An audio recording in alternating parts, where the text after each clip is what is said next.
Je passe la parole au président de la région Lombardie, Roberto Formigoni.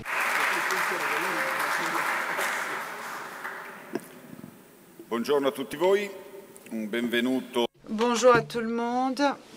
J'aimerais tout particulièrement souhaiter la bienvenue à tous les participants à ce forum international de l'UNESCO. Je souhaite la bienvenue aux amis italiens et étrangers, tout particulièrement le sous-secrétaire M. Mantic qui représente le gouvernement et Francesco Bandarin qui est le sous-directeur général à la culture pour l'uniculture de l'UNESCO. Comme vous le savez, c'est la deuxième fois que la Lombardie accueille ce forum mondial de l'UNESCO après le succès de l'année 2009 qui s'est concentré sur le thème de la créativité, l'innovation, l'excellence, de l'artisanat, l'industrie et la mode. Nous avons soutenu, nous avons appuyé avec force l'organisation d'un deuxième forum ici à Monza. Et nous voulions que justement ce débat ait lieu dans ce magnifique bâtiment qu'est la Villa Reale di Monza. D'autre part, comme tout le monde sait, la Lombardie représente un des plus grands pôles d'édition européen. Certainement le principal en Italie du point de vue, vu que dans notre région, 66% du chiffre d'affaires total de l'édition en Italie a lieu en Lombardie. Voilà donc pourquoi la Lombardie est certainement le siège naturel où on peut accueillir ce forum mondial sur l'avenir de l'écriture. Nous allons discuter un thème fascinant qui est le thème de l'avenir du livre, qui est crucial pour notre région, qui implique toute une série d'acteurs du monde économique et du monde culturel, qui devront discuter des changements en cours et qui sont chargés de trouver de nouvelles formes de collaboration plus moderne. Tous ces acteurs auront l'occasion pendant ces jours-ci de discuter, de mettre sur la table leurs perspectives, leurs préoccupations et leurs propositions.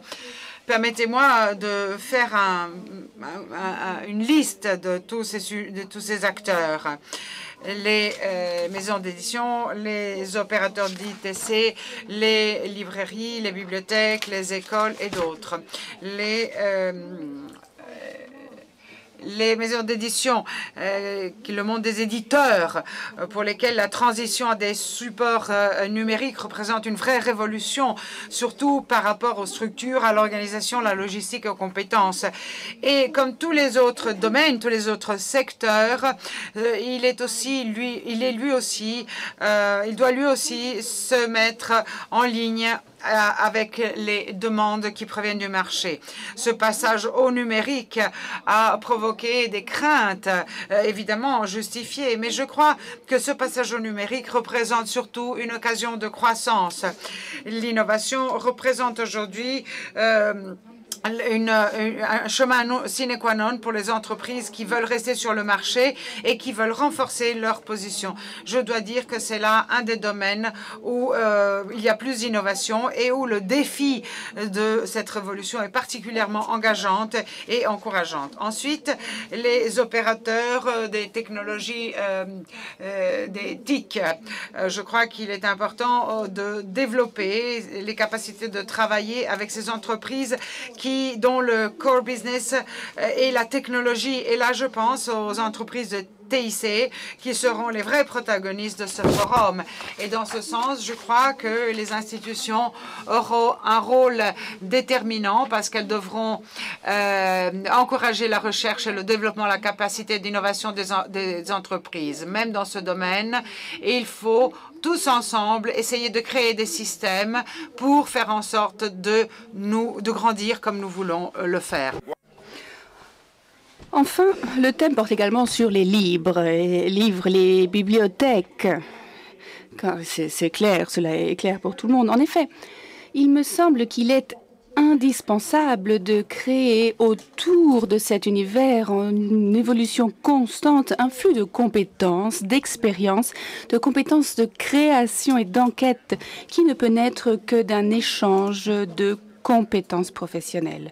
Je voudrais vous donner quelques chiffres. Le taux de lecture en Lombardie est de 53,8% par rapport à 45,1% au niveau national.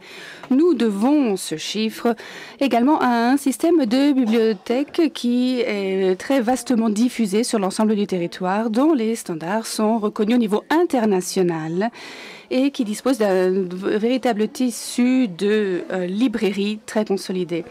Et tout ce qui peut stimuler la lecture, eh bien, a toujours été au cœur de notre politique qui vise un progrès constant en la matière. Je pense que nous pouvons dire que le futur du livre devra être construit avec les libraires, avec les bibliothécaires, qui sont les premiers à intercepter les goûts, les attentes, les exigences des lecteurs d'aujourd'hui et de demain. Une révolution est en préparation également pour les librairies et les bibliothèques. En effet, il y a un potentiel de croissance infini pourra véritablement être appréhendé par les librairies et par les bibliothèques. Pour ce qui est de l'école et des universités, je commencerai par l'école. Il est clair qu'on ne peut pas aujourd'hui préfigurer un passage rapide vers des supports numériques, mais nous n'en devons pas moins imaginer que pour les étudiants de demain, le chemin est déjà entrepris. En effet, nous devons absolument prévenir toute forme de digital divide. C'est pour cela que nous nous sommes engagés en 2 ans à réaliser la couverture environ 707 communes, à atteindre avant la fin de 2013 une couverture à 100% de l'ensemble de la région pour le haut débit. Donc 100% de la population lombarde aura accès au haut débit d'ici 18 mois. Je pense à d'autres fractures, pas seulement la fracture numérique. N'oublions pas que l'utilisation de l'informatique peut être un auxiliaire impressionnant, notamment pour les étudiants qui souffrent de quelques handicaps. Et ceci n'est pas seulement vrai pour notre région. Mais n'oublions pas que tous les habitants de notre région vont pouvoir tirer un profit infini de la diffusion du numérique. Ne l'oublions pas. Nous sommes déjà en train de mettre en place ces nouveaux instruments afin qu'ils donnent l'occasion d'une croissance et qu'ils puissent non seulement, bien entendu, faire croître le monde de l'école, mais l'ensemble du monde de la formation. Et cela me fait passer au mon thème numéro 2, qui est l'université. En effet, il ne faut absolument pas laisser le domaine de la formation et de l'informatique aux mains des seules règles du marché. En effet, la transmission d'un patrimoine millénaire qui était constitué jusqu'à aujourd'hui par le livre, comme nous l'avons toujours connu, des pages, des feuilles de papier. D'ailleurs, notre cher ami Boutafoc a eu des expressions très poétiques pour parler également d'une terre qui peut nous amener à des réflexions encore ultérieures. Mais si j'en reviens à l'université et au rôle crucial que revêt le monde académique, eh bien, n'oublions pas que nous demandons à ce monde académique de fournir des indicateurs, des critères, des méthodes pour faciliter une transition qui puisse se transformer en véritable croissance. Il faut que nos universités produisent ces nouvelles professions dont ce nouveau monde a un si cruel besoin. Je le répète, nous devons être en mesure de parier sur l'avenir en se concentrant sur ce segment stratégique du marché qui est l'entreprise culturelle.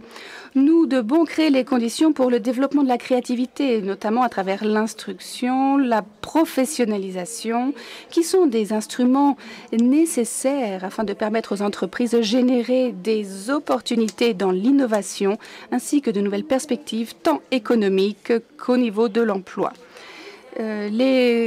Voilà, j'ai cité les interlocuteurs principaux, la liste est loin d'être exhaustive, mais ceux-ci sont présents, sont enracinés dans notre région et c'est pour cette raison que nous avons souhaité que ce soit une ville de notre région qui accueille ce débat. Nous sommes convaincus que le thème de la transition vers le numérique ne se limite pas à être un facteur d'intérêt extemporel. En effet, je pense que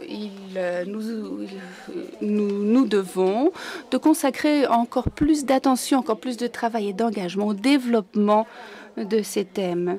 C'est ainsi que j'en viens à la proposition de la région Lombardie, qui est de trouver la manière de continuer à échanger sur ce thème au cours des mois à venir.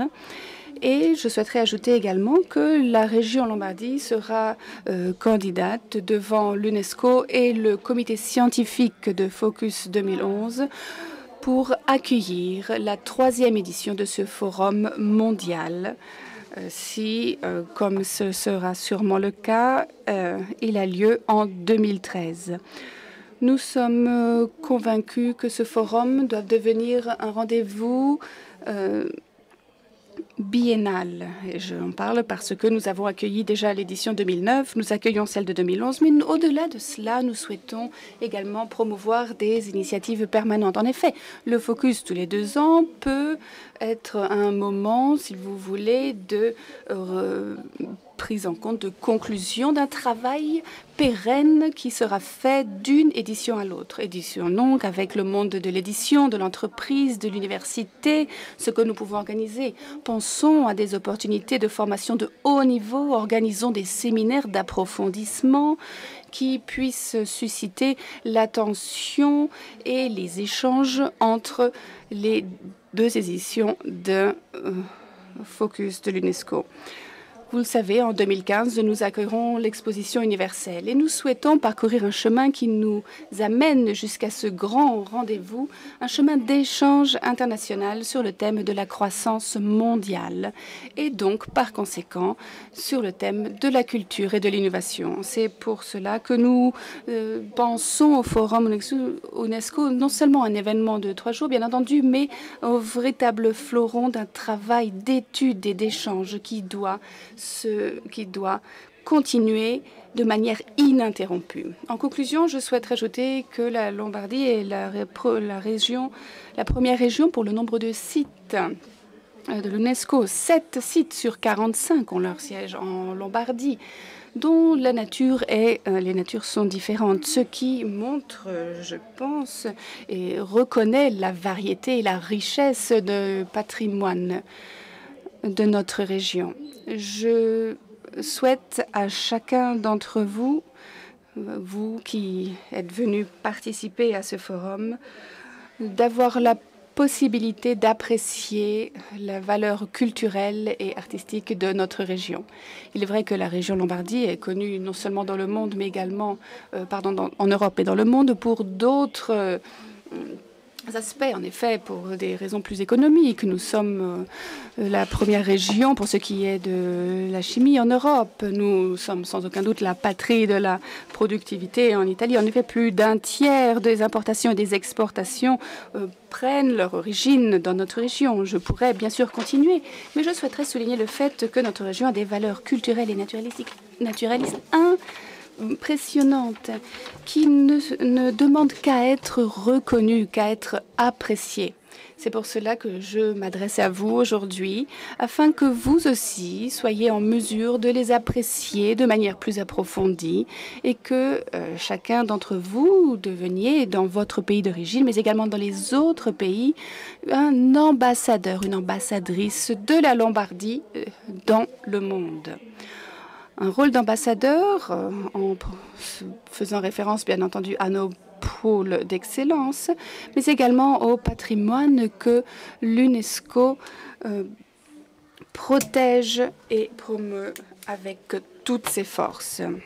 En conclusion, je vous transmets ma conviction que le débat sera animé, profond aujourd'hui, débouchera sur un grand nombre de propositions intéressantes. Je vous remercie d'être venu vous joindre à nous aujourd'hui et je vous souhaite un bon travail au cours de ces 3 journées du Focus 2011.